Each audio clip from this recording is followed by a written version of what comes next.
அனைவருக்கும் வணக்கங்க. நான் நந்தீஸ்வரா ரெஸ்டாரண்ட் சேனல்லேருந்து பேசுகிறேங்க. நிறையா பேருங்க புணர்வு தோசத்தை பற்றி ஷார்ட்டாக முடிச்சிட்டிங்க.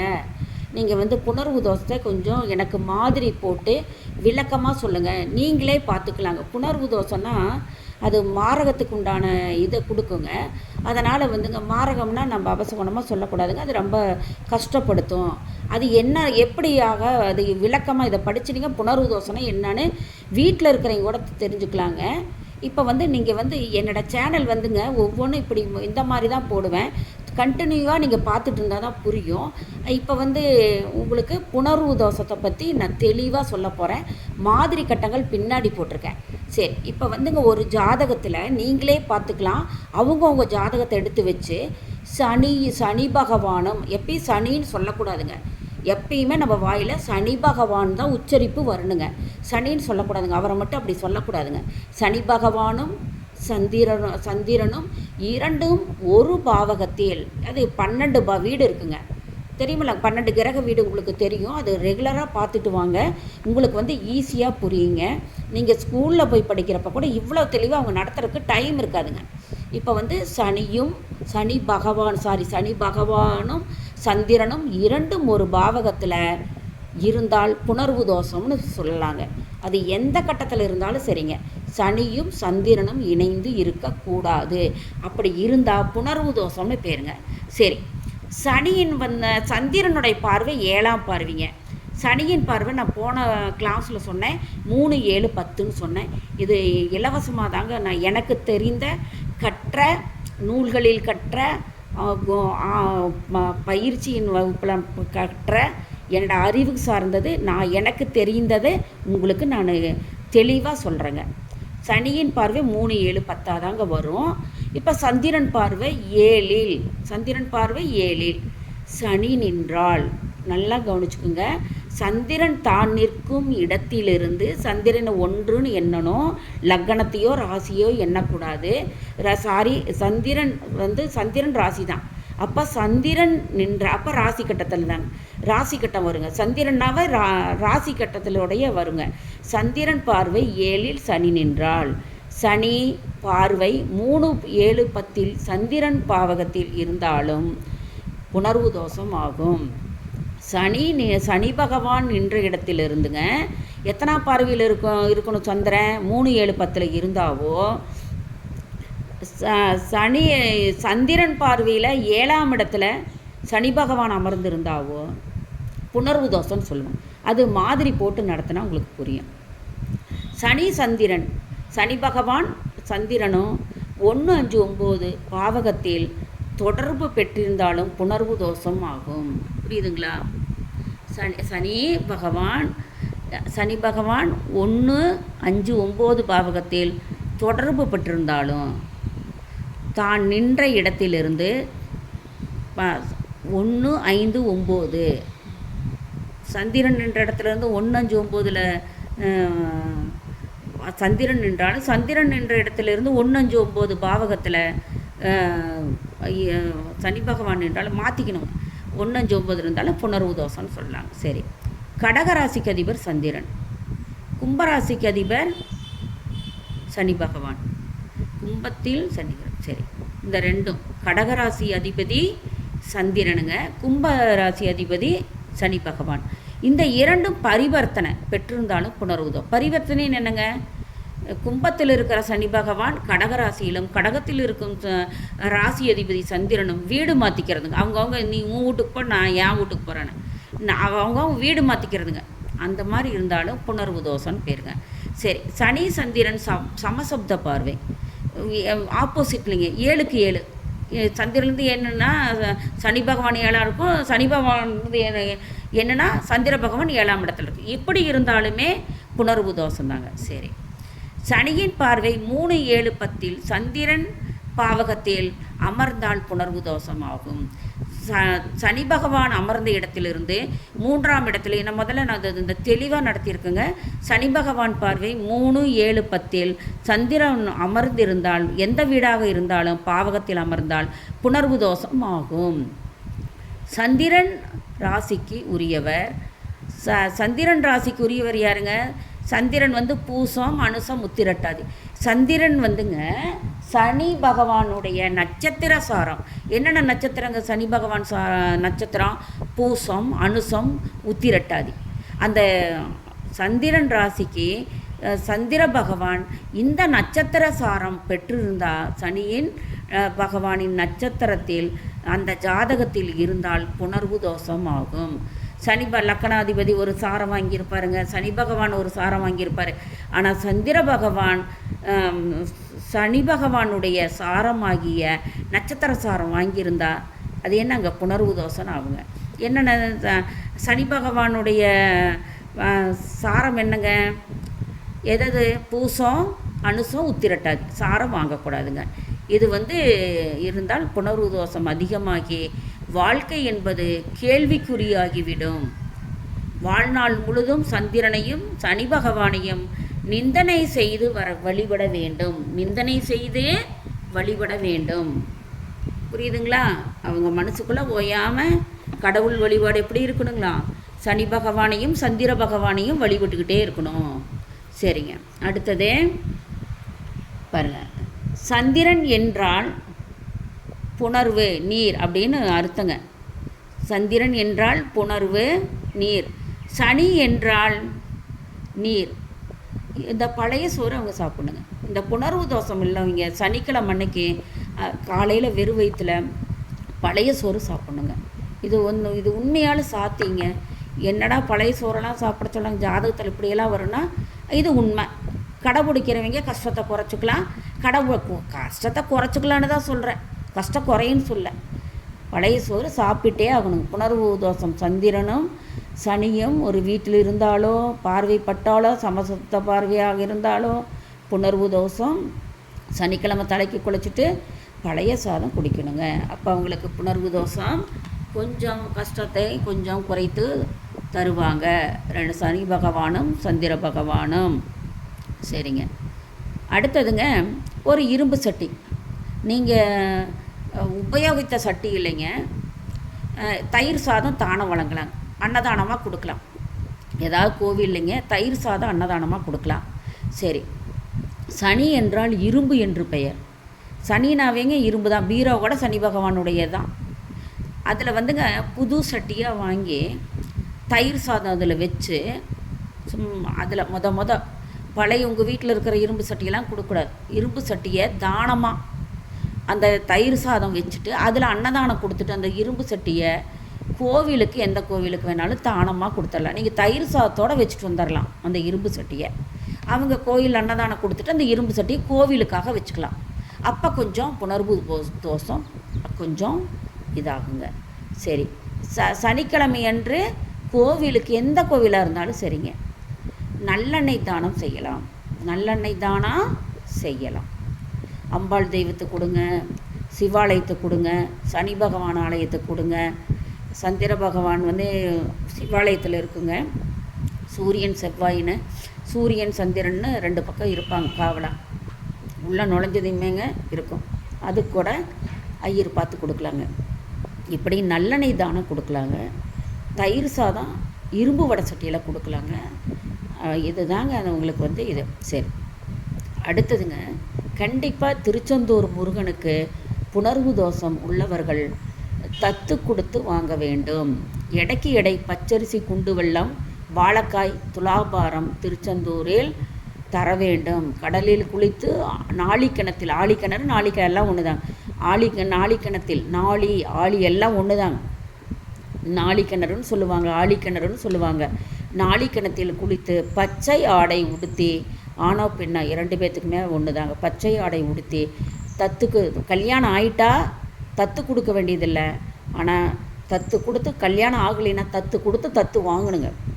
இடைக்கடை துலாபாரம் தரணுங்க. துலாபாரம்னு என்ன? இடைக்கடை பொருள் கொடுக்கணும். எது? அரிசி குண்டு வெல்லம் வாழைக்காய் அங்கே கிடைக்காதுங்க, வாழைக்காய் இங்கேருந்து கொண்டு போயிருங்க. எடைக்கடை கொடுத்துட்டு வரணும். எடை போட்டு போனீங்கன்னா அங்கே 10 தான் போகும். எடை போடாத போகணும். ஒரு அப்ராக்சிமெண்ட்டாக ஒரு பையன் 70 கிலோ இருக்குன்னா 80 கிலோ கொண்டு போகும். நிறுத்து பார்த்துட்டு போனீங்கன்னா அப்புறம் 100 கிலோ வச்சிங்கனாலும் அப்புறம் இழுக்காது. இந்த தீர்த்தங்கள் அந்த சமுத்திர தீர்த்தமும் நாளிக்கிணத்து தீர்த்தத்தையும் வீட்டில் கொண்டு வந்து வச்சுக்கிட்டு அந்த புணர்வு தோஷம் உள்ளவங்க அந்த ஒரு குளிக்கும்போது நிறையா தண்ணியில் அதில் கொஞ்சம் 1 டம்ளர் ஊற்றி குளிக்கிறது ரொம்ப நல்லதுங்க. திருநள்ளாறு தர்பணேஸ்வரர் 7.5 சனி நடக்கும் வருடத்தில் இந்த கோவிலுக்கு சென்றால் சிறப்பு நலம், அதை புரிஞ்சுக்கணும். இவங்கெல்லாம் 7.5 சனி காலத்துக்கு போகணும். எல்லாம் சனி பகவானை வணங்கிட்டு வந்துடுறாங்க. அங்கே தர்பணேஸ்வரரை வணங்கணும். அவர் அந்த கோயிலை சுற்றி தர்பப்புல் இருக்கும். அதை நீங்கள் இங்கிருந்து தர்பப்புல் கொண்டு போகணும். கொண்டு போய் தர்பணேஸ்வரரை வணங்கி வருவது சிறப்பு. சந்திரன் சனி நட்சத்திரங்கள் எது? பூசம் அனுசம் உத்திரட்டாதி சனி பகவானின் நட்சத்திரம். புரியுதுங்களா? இந்த நட்சத்திரம் சந்திரன் சனி பகவானின் நட்சத்திரமாகிய பூசம் அனுசம் உத்திரட்டாதி சனி நட்சத்திர சாரங்களாக வாங்கக்கூடாது, தோஷம். அதே மாதிரிங்க சந்திரன் வாங்கிச்சு சனி சாரம், அது தோஷம். ஆனால் சனி பகவான் சந்திரன் நட்சத்திரங்களாகிய ரோகிணி அஸ்தம் திருவோணம் நட்சத்திர சாரம் வாங்கினால் தோஷம் கிடையாது. சந்திர பகவானுக்கு தான் தோஷங்க, சனி பகவானுக்கு தோஷம் கிடையாது.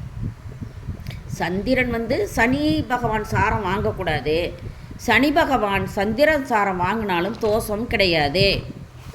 இதை நல்லா புரிஞ்சுக்குங்க. அடுத்த தடவை கடைசியாக உங்களுக்கு நான் பாருங்கள், இதை முதல்ல காட்டிடுறேன். எழுதுறதுக்கு வசதிப்படும். எல்லா பணத்தை கொடுத்துட்டு கிளாஸ்க்கு டைமை ஒதுக்கிட்டு போய் பயிற்சி எடுக்கிறத விட நான் இலவசமாக உங்களுக்கு ஒரு சப்ஸ்கிரைப் பண்ணிங்கன்னா போதும். உங்களை சார்ந்தவங்களுக்கு லைக் பண்ணுங்கள், ஷேர் பண்ணுங்கள். இவ்வளவு தெளிவாக பாருங்கள், எழுதிக்குங்க. பாருங்கள், இதை விட தெளிவாக யாரும் சொல்லித்தர மாட்டாங்க. கிளாஸ் போகிற அடிப்படை உயர்நிலைக்கு இது உங்களுக்கு ஈஸியாக இருக்கும். பாருங்கள் பாருங்கள், பொறுமையாக தான் எழுதிக்கேன். ஹேண்ட் ரைட்டிங் கொஞ்சம் சீக்கிரம் எழுதுவங்க பாருங்கள். அதனால் ஹேண்ட் ரைட்டிங் கொஞ்சம் நிறுத்தி எழுத டைம் போத மாட்டேங்கிறேங்க. இப்போ மாடல், எல்லோரும் மாடல் கேட்டிருந்தீங்க, அதனால தான் இந்த கிளாஸ் திருப்பி புணர்வு பூசத்தை பற்றி போட்டிருக்கேன். ஆனால் இவ்வளவு தெளிவாக நான் கொடுக்கல. நான் எல்லோரும் இப்படி கேட்பாங்கன்னு எனக்கு தெரியலைங்க. பாருங்கள், ஃபஸ்ட்டு மாடல் ஃபஸ்ட்டு கிட்ட கொண்டு வந்துடுறேங்க. அப்புறம் ஒவ்வொரு மாதிரிக்கு நான் கேமராவை பக்கத்தில் கொண்டு வந்தேன். மாதிரி ஒன்றுங்க, சனி சந்திரன் ஒரு பாவகத்தில் எங்கே வேணாலும் இருக்கலாம். சனி சந்திரன் இப்போ மேச ராசியில் இருந்தாலும் புணர்வு தோஷம், மேசத்தை விட்டு ரிஷபத்துக்கு வந்தாலும் இப்படி ஒவ்வொரு இதுலேயும் சனி சந்திரன் நின்றால் புணர்வு தோஷம். மாதிரி 1. 2வது மாதிரி பாருங்கள், மாதிரி 2 மட்டும் பாருங்கள், 4 பார்க்காதீங்க, குழப்பிக்காதீங்க. சந்திரனுக்கு 7ஆம் இடம் சனி, 7க்கு 7 சமசப்த பார்வை. எப்படி பார்க்கும்? சனி பகவான் என்ற இடத்துல இருந்து என்னென்னா சனி 1ன்னு நினைக்கணும். சனி பகவான் 1 2 3 4 5 6 7ங்க. சந்திரன்லேருந்து 1 2 3 4 5 6 7ங்க. இதை சமசப்த பார்வை. இங்கே இருந்தால் இங்கே இருக்குங்க, இங்கே இருந்தால் இங்கே இருக்கும். அப்படி 7க்கு 7 இது இப்படி இருந்தாலும் புணர்வு தோஷம். புரியுதுங்களா? சமசப்த பார்வை இப்படி இருந்தாலும் புணர்வு தோஷம் தாங்க. அடுத்த மாடல் பாருங்கள், மாதிரி 3. சனி பகவான் பார்வையில் 3 7 10 எவ்விடத்தில் சனி பகவான் அமர்வதும் புணர்வு தோஷம் தான். பாருங்கள், என்னைக்குங்க பாருங்கள், சனி பகவான் இங்கே இருக்கார். 1ன்னு நினைக்கணும். 1 2 3 4 5 6 7 8 9 10 இந்த 3 இடத்துல எங்கே வேணாலும் உட்காந்துருக்கலாம். இங்கே சனி பகவான் இங்கே உட்காந்துருந்ததுன்னா 1 2 3 இங்கே சந்திரன் உட்காந்துருப்பார். அப்புறம் 3க்கு அடுத்தது 7ஆம் பார்வை, 3க்கு அடுத்ததே 7ஆம் பார்வை. 3 4 5 இங்கிருந்து நான் இங்கே சொல்கிறேங்க. நான் இங்கிருந்து எண்ணும்போது மாறி வரும்.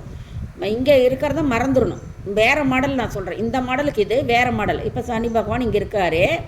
இப்போ சந்திர பகவான் 1 2 3ஆம் பார்வையாகவும், 3க்கு அடுத்து 4 5 6 7ஆம் பார்வையாகவும் இங்கே வரும். 7ஆம் பார்வையே இங்கே வரும்.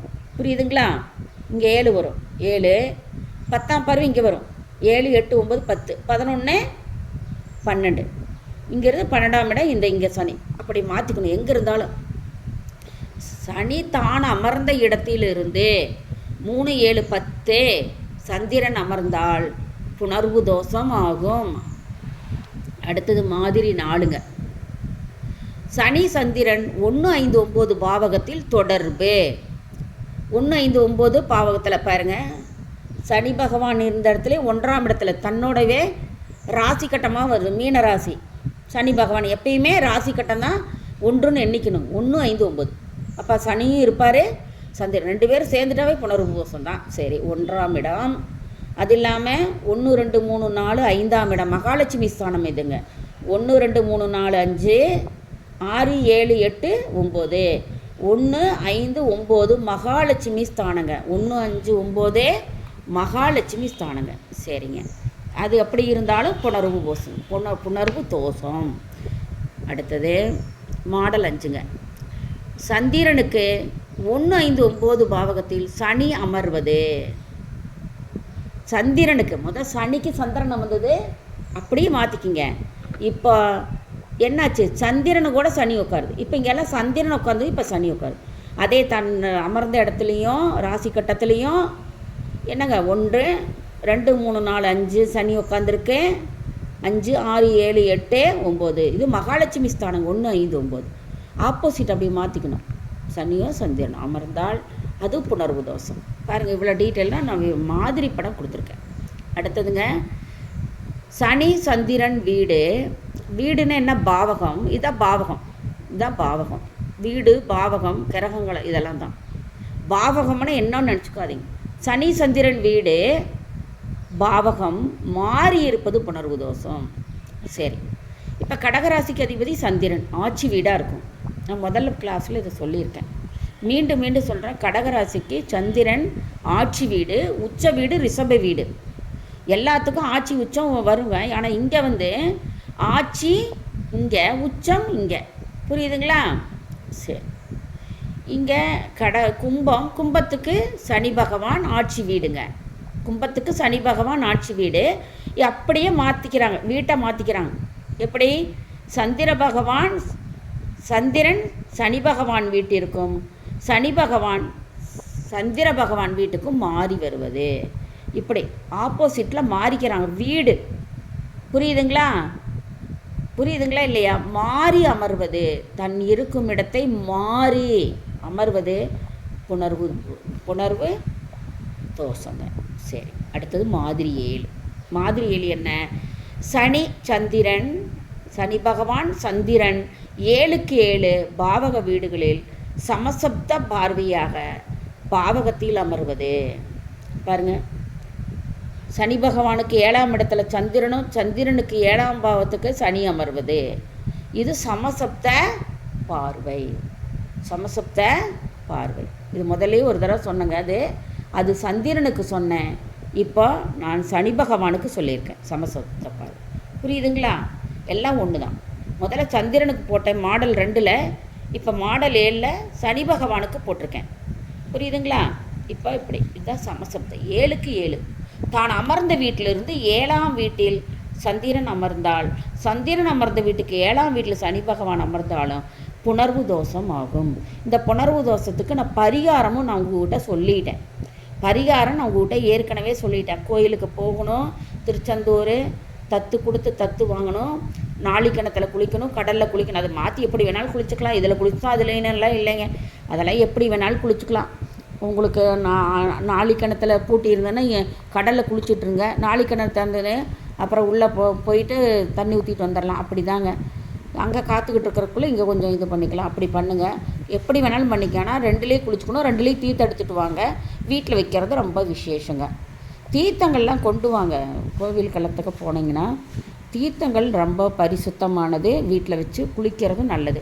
நீங்கள் ஒவ்வொரு தடவையும் நல்ல பிறந்த நாள் அன்னைக்கெல்லாம் நீங்கள் அங்கே போய் சமுத்திரத்தில் குளிக்க முடியாதல்ல. அப்போ தீர்த்தம் விட்டு ஊற்றிக்கிற தண்ணியில் கொஞ்சம் ஒரு சொட்டு விட்டாலுமே கூட தீர்த்தம் தாங்க, அது ஃபுல்லாக தீர்த்தமாகும். புரியுதுங்களா? சரி, இப்போ என் சேனல் ஃபுல்லாங்க நீங்கள் சப்ஸ்கிரைப் பண்ணலைன்னா விட்டு போயிருங்க. பண்ணிக்கங்க, ஷேர் பண்ணுங்கள், எல்லாத்துக்கும் அனுப்புங்க. அப்போ எல்லோரும் பயனடைங்க. தான் பெற்ற இது எல்லாரும் தெரிஞ்சுக்கிட்டோம். பார்த்துக்குங்க மாடலு. விளக்கமாக கொடுத்துருக்கேன் புணர்வு தோஷத்துக்கு. உங்களுக்கே புரியும். உங்கள் ஜாதகத்தை எடுத்து புணர்வு தோஷம் இருக்கா, புணர்வு தோஷம் நீங்களே இப்போ பார்த்துக்கலாம். புரியுதுங்களா? இவ்வளோ இருக்கு. நன்றி, வணக்கம், சுபம்.